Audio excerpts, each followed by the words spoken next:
Good morning, Bucknutters. Welcome to the Bucknuts Morning Five here on Friday, July 2nd, 2021.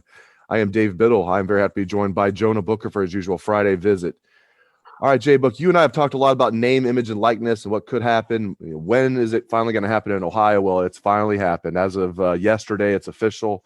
I'm just curious. I'm going to ask you a couple questions about this. Just overall, first question, just, from kind of a global perspective here, just overlooking college football, how do you think this is going to affect college football, and are you for this development? Yeah, it's big time, especially for the student athletes, but I think you're trading into uncharted territory. This is going to be the wild, wild west right now. I know I was listening to ESPN College Football XM, and they basically said one of the main questions coming from the athletic directors to the NCAA was, can boosters provide NIL deals for these student athletes? And the answer was basically yes, as long as the student athlete meets their obligations. So what does that mean globally? And, looking down from a booster's perspective, basically they're saying that it is now legal for boosters to pay to get recruits. I mean, there's nothing stopping a pool of boosters to put money together to go to high-end recruits and say, hey, if you sign here, you will walk into X amount of thousands of dollars for you and your family for an endorsement deal, as long as that kid handles his business, is meeting his obligations. There is nothing that says that's illegal. So to me, it's going to be a lot of things going on that people will be uncomfortable with, but at the same time, it's exciting for these kids. It makes you think about all of the issues that Ohio State had in the past, and you look back now and you just realize how trivial it really was. It cost Jim Tressel his career. And the fact that you're seeing gymnasts with 1 million TikTok followers, the girl from LSU is on the brink of signing $1 million endorsement deal. And you had Ohio State's program lose a shot at a national championship over free tattoos. I'm frustrated in that aspect, but I'm glad that a lot of that nonsense will be behind us. Good point. It's funny about thinking about that. What was not exactly, but almost exactly 10 years ago is when all that went down, when Tressel lost his job Memorial Day of 2011. Here we are 10 years and change later. And yeah, you wouldn't get in trouble for doing stuff like that. So one problem I see, and you kind of alluded to this, is if everything's above board and these athletes are doing endorsements, good for them. Like, they're doing endorsements or doing whatever, autographs, and they're getting paid for it. The problem with I can foresee is guys, companies looking out for these kids, but they're not really doing the work, they're getting paid, basically getting paid for no-show jobs. That's one thing I could see happening here, where people say, well, why would the company even do that? Well, why do boosters right now give these kids money? So I could see something like that when you're talking about, if a booster owned a company. Now, hopefully he or she would make the athlete actually do something to earn the money. But I could see that. I mean, what's going to prevent a business just from doing that, saying, yeah, they did this and that for us, but really it's just a booster giving a kid money for doing nothing. Absolutely. And there's no way the NCAA is going to enforce this. You're going to be relying on the universities necessarily to police themselves. If boosters there's nothing. If Ryan Day had a set of Ohio State boosters to come out and say, hey, we want to provide JT Tuimalu a massive NIL deal, there's nothing Ryan Day or Ohio State can really do about it if it doesn't violate their policy and agreements that they release. And a lot of people believe the things that Ohio State even release could be argued that is still violating some of their rights of the student athletes. So in the South, where the bag man has been prevalent, they are now coming out of the dark. What they've been doing in the past illegally will now be legal. So you're going to be seeing a lot of recruits coming out before they even play it down in football with deals. You're already seeing it in Georgia. Georgia has the 5-star quarterback, true freshman, has yet to even take a snap of college football. and he already had a marketing deal on the table weeks ago before NIL was officially approved by the NCAA. The state of Georgia had approved it. So this kid, already had a deal in place. So you mean to tell me that there were any type of backdoor arrangements for that?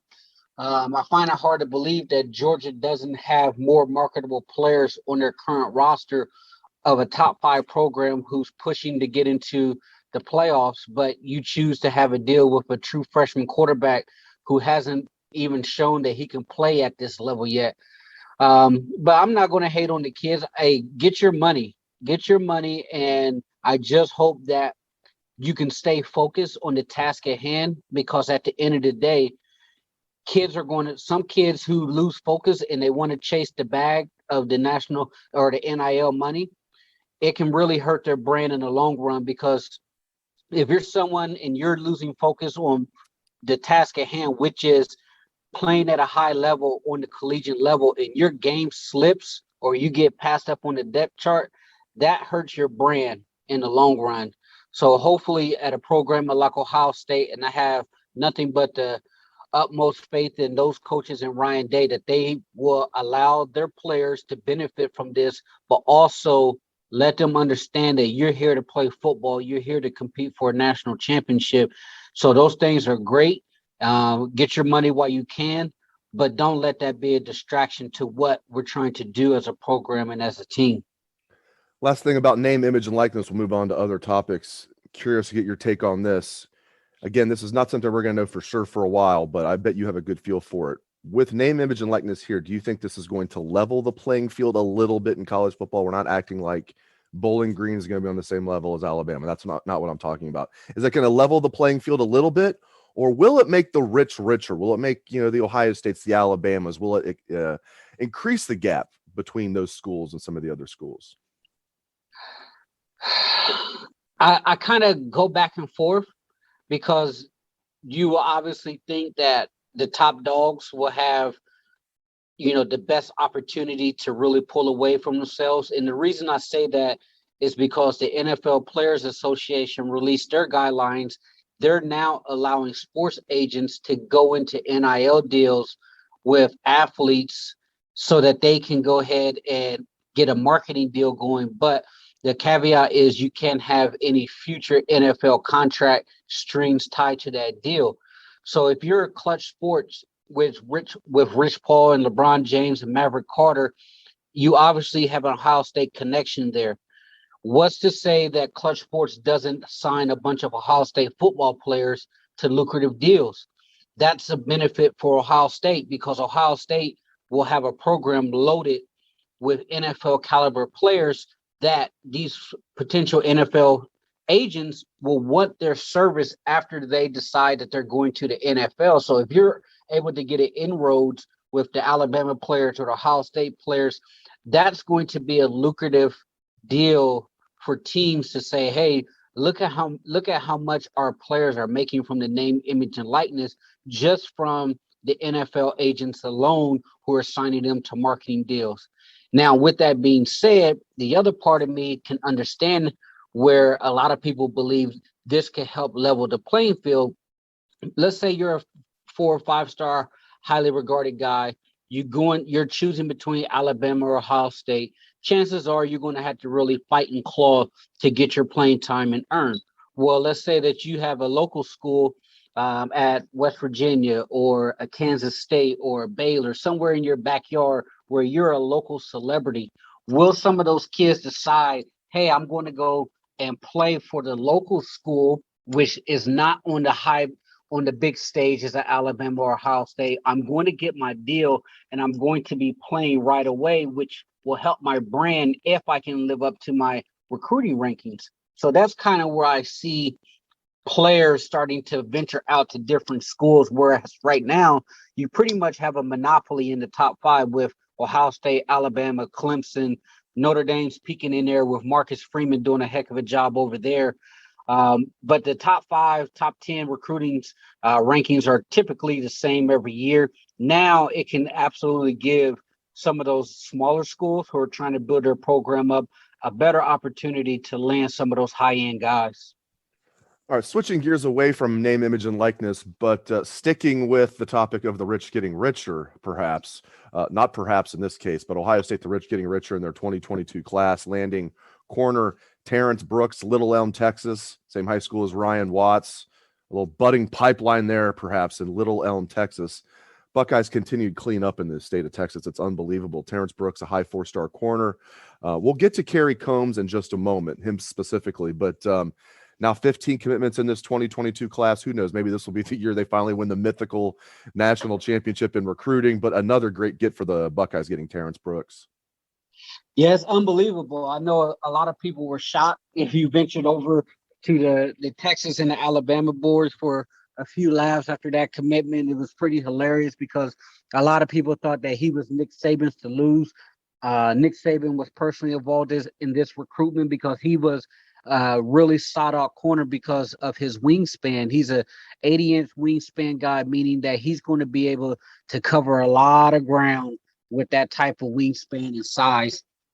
Just being able to go into Texas and grab another highly regarded recruit really speaks to Ohio State taking advantage of Texas and Texas A&M being down.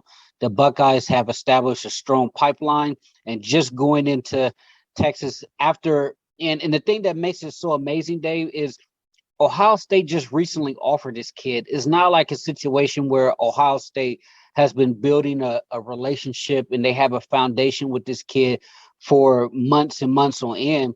Yeah, they've been in contact with him, but he just recently got an offer. And the fact that Ohio State can grab him that quickly out from under Nick Saban is a beautiful thing because Kerry Coombs, he really needs to restock that secondary. He has 4 corners in the class.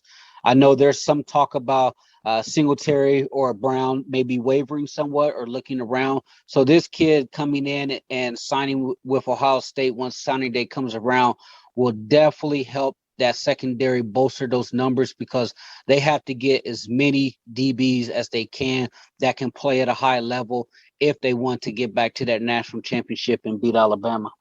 There's an interesting thread on the front row message board that we want to tackle. It's regarding Kerry Coombs, and it's basically a how you like me now for the Kerry Coombs haters, after they landed, Terrence Brooks and just everything else Kerry Coombs is doing on the recruiting trail. And Kerry Coombs supporters are like, how you like me now. And, but the thing is, I don't think anybody's doubted Kerry as a recruiter. I know you made that point. I don't think that's kind of a straw man. Like no one ever said, oh, Kerry Coombs can't recruit. Like everybody knows he's an all-star recruiter, not a good recruiter, but a great recruiter. How is he as a defensive coordinator? We're going to find out this year. I give him a mulligan for last year. This year, there's going to be no mulligan. It's, we'll know after 2021. We'll know during the season how good of a defensive coordinator Kerry Coombs is. And I hope that he is an excellent defensive coordinator. But just speak on that a little bit more, if you would, sir. Yeah, I think you hit it on the head. Kerry Coombs definitely has his skeptics, but everyone can universally agree that he is a phenomenal recruiter. So him having a lot of success on the recruiting trail is not surprising at all. That's always been one of his main strengths, was being a hell of a recruiter and also being a heck of a position coach, because his numbers speak for himself. The amount of DBs that he's put into the NFL that's played at a high level is second to none. The question that everybody is they want to know is, how is he as a defensive coordinator? They had spring cancel. They were on and off. Guys missing time because of COVID. The defense not really getting comfortable and established. You had a short amount of time to implement his system. So the defense looked terrible last year. And a lot of people are looking at Kerry Coombs, especially after that national championship game, and wondering if he's the guy to lead this Ohio State defense. And to me, that question still remains. And as you mentioned, we give him a mulligan for that first year, but it did not look good. So he has to bounce back and have a tremendous year as the defensive coordinator. He needs to have the silver bullets flying around, playing with relentless attitude, and that secondary, which is his specialty, that's his baby, they need to get better. There's no reason why Ohio State should be finishing in the bottom the bottom 1% of college football as far as the pass defense. I don't care how much talent has left for the NFL. This is Ohio State. It's not like you're playing in the air raid in the Big 12 or the Pac-12 where it's known for throwing the ball around. You're in the Big 10. And if you can't stop the pass in the Big 10, that's a huge problem. Now, Kerry Combs, you're killing it on the recruiting trail. You're doing what you do best. The question that everybody in the Buckeye Nation want to know is, how will you do with a full spring under your belt? You have some returning starters in the back end. You had the whole summer now with no issues to implement your system and really coach these guys up. So to me, if he can do that, then at that point, there's no reason why everyone should be giving him praise on the job that he's doing, because he's a total package at that point if he gets the defense back, because you're saying now you have an elite recruiter, you have a guy that's developing talent, and you have a defensive coordinator who has brought the Silver Bullets back. And if he's doing that, then hats off to him, because that means Ohio State is right back where they left off in the playoffs competing for a national championship. Great stuff, as always, from Jonah Booker. Thank you very much, Jay Book. And thank you to all the listeners out there for tuning into the show. We appreciate that very much. Hope everyone has a great day and a great 4th of July weekend. Happy birthday, America. Let's hear that Buckeye swag, best damn band in the land.